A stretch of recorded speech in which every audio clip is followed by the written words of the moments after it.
Hello guys.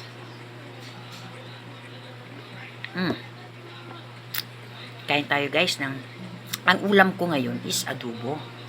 Alam niyo kung bakit uminom ako ng isang tubig? Isang basong tubig or kalahati lang ng tubig. Kasi yan ang gusto ko eh. Yung gusto ko, meron akong katabing bago ako kumain, meron akong tubig. Yun na iinumin na muna or halimbawa andun na ako sa inumin doon sa lagayan ng tubig na yon. Iinom muna ako ng isang basong tubig. Pero ito kalahati lang ininom ko. Kasi dito nasa harap ako ng kamera. Ngayon, 'di ba uminom ako? Kung bakit ko ginawa 'yon? Para hindi ako todo na kumain. 'Yon. Para konti na lang yung kakainin ko.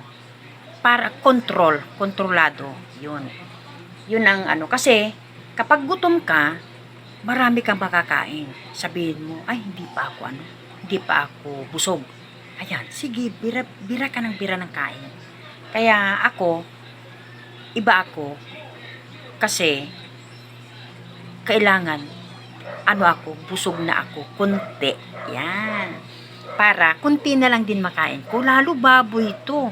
Tapos para kunti lang din makain ko na kanin. Ayan. O at least hindi ka delikado, 'di ba? Kain na tayo. Nako po, puro ka salita, ambet. Adobo. Biro mo adobo, delikado. Bakit naging delikado? Adobo delikado? Hindi ako bibira talaga kakain ng ganito kasi ang lahi namin is mga high blood, diabetes. Kaya delikado. Kaya nabanggit kong delikado. Mapapasarap ang kain mo. Yun.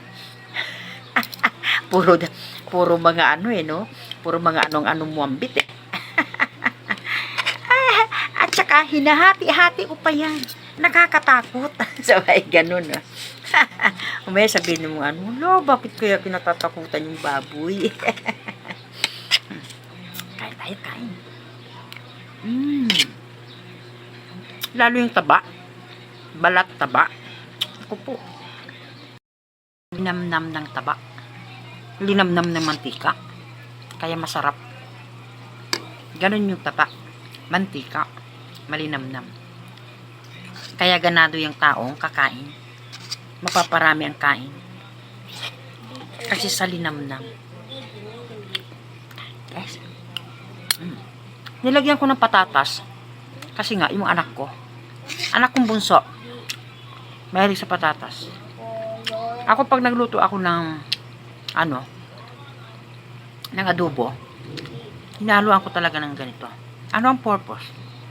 Isa pa, pampadami. Diba? Ang mahal kaya ng baboy. Isa pa, paborito niya to. Diba? Kahit na ako, paborito ko yan. Patatas. Diba? Purpose na rin yung pampadami. Yung patatas. Diba? Ang mahal ngayon ng patatas. Kaya naglagay talaga ako kasi paborito niya. Paborito ko rin. Okay. Okay guys.